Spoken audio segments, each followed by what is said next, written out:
దేశ చరిత్రలో సముద్రాలను జయించిన రాజ్యం ఏది? యూరప్ దేశాలు సముద్ర మార్గాలను కనుగొనకముందే, చైనా నౌకాదళం బలపడకముందే, ఒక దక్షిణ భారత రాజ్యం సముద్రాలను తమ ఆధీనంలోకి తీసుకుంది. అది ఎవరు? అది చోళ ఎంపైర్. వాళ్ళు కేవలం భూభాగాలను మాత్రమే కాదు, సముద్రాలను కూడా పాలించారు. దక్షిణ భారతదేశంలో 9వ శతాబ్దం నుండి 13వ శతాబ్దం వరకు శక్తివంతంగా ఉన్న రాజ్యం చోళ ఎంపైర్. ఇది తమిళనాడులోని ప్రారంభమై తర్వాత శ్రీలంక, మలయ, ఇండోనేషియా వరకు ప్రభావం చూపింది. ప్రత్యేకంగా రాజచోళ మరియు ఆయన కుమారుడు రాజచోళ వన్ కాలంలో నౌకాదళం అత్యంత శక్తివంతంగా మారింది. వాళ్ళు సముద్రాలను ఎలా పాలించారు? అదే మన వీడియో విశేషం. భారతదేశం సముద్ర శక్తిగా ఎదిగిన మొదటి ఉదాహరణ. చోళులు లేకపోతే దక్షిణాసియా మీద భారత ప్రభావం ఉండేదా? భారతదేశం ఒకప్పుడు ప్రపంచ వాణిజ్యంలో ప్రధాన పాత్ర పోషించిందని అనే నిరూపణ. చోళులు ప్రత్యేకంగా సముద్ర యుద్ధాల కోసం భారీ నౌకలను నిర్మించారు. ఈ నౌకలు సైనికుల్ని, గుర్రాలని, ఆయుధాలని తీసుకెళ్ళగలిగేవి. భారీ నౌకాదళం భారతదేశంలో మొదటి ప్రణాళికాబద్ధమైన నేవీగా పరిగణించబడుతుంది. తీర ప్రాంతాల నియంత్రణ ఎలా ఉంది? తమిళనాడు తీర ప్రాంతాలపై పూర్తి నియంత్రణ సాధించారు. ముఖ్యంగా కావేరీ డెల్టా ప్రాంతం వాణిజ్య కేంద్రంగా మారింది. శ్రీలంకపై దాడి ఎలా జరిగింది? రాజచోళ వన్ శ్రీలంకపై విజయవంతమైన దాడి చేసి అక్కడి రాజ్యాన్ని కూలదోశాడు. అది చోళుల సముద్ర శక్తికి మొదటి నిరూపణ. గంగైకొండ చోళాపురం నిర్మాణం ఎలా జరిగింది? రాజచోళ వన్ గంగైకొండ చోళాపురం రాజధానిని నిర్మించాడు. ఇది విజయానికి చిహ్నం. దక్షిణాసియా దాడులు ఎలా జరిగాయి? చోళులు మలయ, ఇండోనేషియా ప్రాంతాలను శ్రీ విజయ ఎంపైర్పై దాడి చేశారు. ఇది ఒక విదేశీ సముద్ర యుద్ధ విజయం. వాణిజ్య మార్గాల నియంత్రణ ఎలా ఉంది? భారత మహాసముద్రంలో వాణిజ్య మార్గాలను తమ ఆధీనంలోని ఉంచారు. చైనా వాణిజ్యం ఎలా ఉంది? చోళులు చైనాతో వాణిజ్య సంబంధాలు కలిగించారు. సిల్క్, సుగంధ ద్రవ్యాలు మార్పిడి జరిగాయి. నౌకా సాంకేతికత ఎలా ఉంది? నౌకలు బలమైన కట్టడ నిర్మాణంతో ఉండేవి. గాలి దిశలను ఉపయోగించేగా డిజైన్ చేసేవారు. పోర్టు నగరాలు ఎలా ఉన్నాయి? నాగపట్నం వంటి పోర్టులు అంతర్జాతీయ వాణిజ్య కేంద్రాలు అయ్యాయి. దేవాలయాలు, ఆర్థిక శక్తి ఎలా ఉంది? బృహదేశ్వర టెంపుల్ వంటి దేవాలయాలు ఆర్థిక కేంద్రాలు కూడా పనిచేశాయి.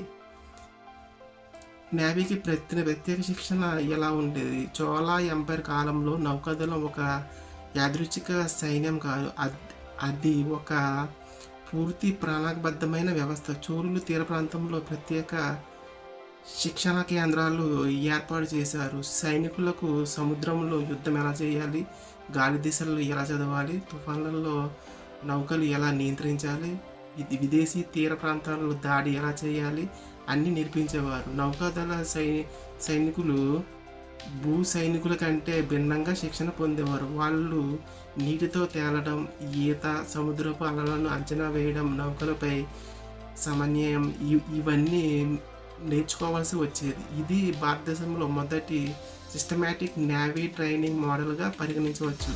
గూఢచారి వ్యవస్థ ఎలా ఉండేది? చోళుల విజయానికి ప్రధాన కారణం వారి గూఢచారి వ్యవస్థ. ప్రత్యేకంగా రాజచోళ వన్ కాలంలో శత్రు రాజ్యాలపై సమాచారం సేకరణ బలంగా ఉండేది.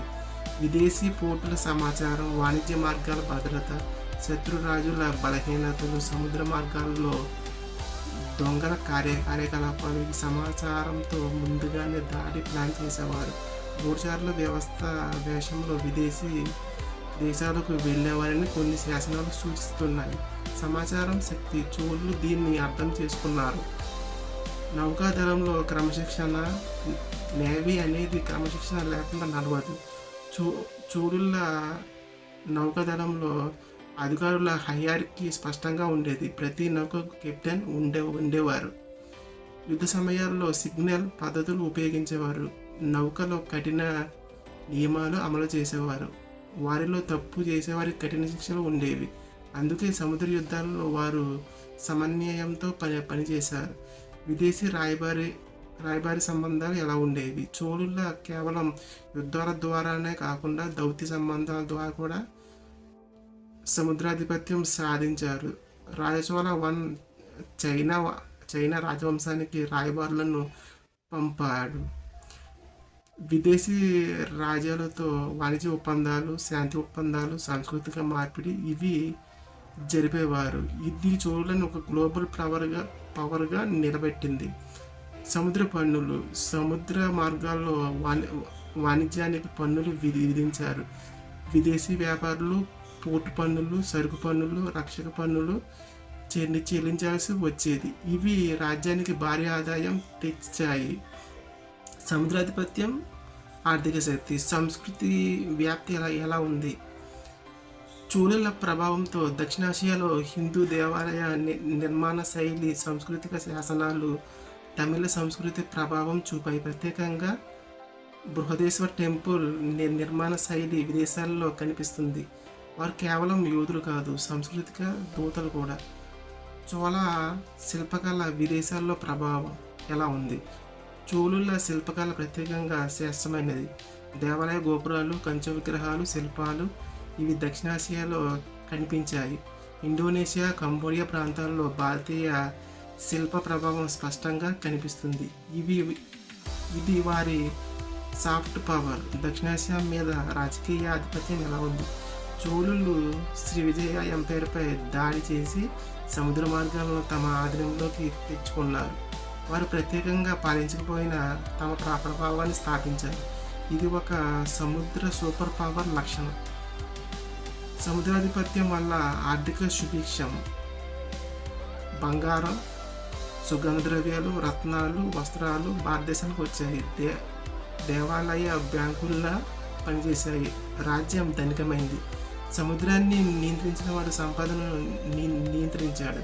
చివరకు ఎందుకు బలహీనపడ్డారు? చోళుల పతనానికి కారణాలు అంతర్గత వారసత్వ పోరాటాలు, కొత్త శక్తుల రాక, నిరంతర యుద్ధాలు, ఆర్థిక ఒత్తిడి. సముద్రాధిపత్యాన్ని కొనసాగించడానికి భారీ ఖర్చు అవసరం. అది క్రమంగా భారంగా మారింది. చివరికి వారి శక్తి క్షీణించింది. ఒకప్పుడు సముద్రాన్ని పాలించిన రాజ్యం. నేడు మనం ఆ చరిత్రను గుర్తు చేసుకుంటున్నాం. ప్రశ్న: మనం మళ్ళీ ఎలాంటి సముద్ర శక్తిగా మారగలమా? ఒకప్పుడు భారతదేశం సముద్రాలను పాలించింది, కానీ తర్వాత మనం ఎందుకు ఆ శక్తిని కోల్పోయాం? మన చరిత్రను మనమే మర్చిపోయామా? చోళుల వారసత్వం మనకు గర్వం కాకపోతే ఏమిటి? నా అభిప్రాయం ప్రకారం చోళ ఎంపైర్ భారతదేశ చరిత్రలో అత్యంత శక్తివంతమైన సముద్ర రాజ్యం. వాళ్ళు కేవలం యుద్ధాలు చేయలేదు, వాణిజ్య, సంస్కృతి, దౌత్య సంబంధాల ద్వారా ప్రపంచాన్ని ప్రభావితం చేశారు. మీకు ఈ వీడియో నచ్చితే లైక్ చేయండి, కామెంట్లో చోళ ప్రైడ్ అని టైప్ చేయండి, సబ్స్క్రైబ్ చేయండి.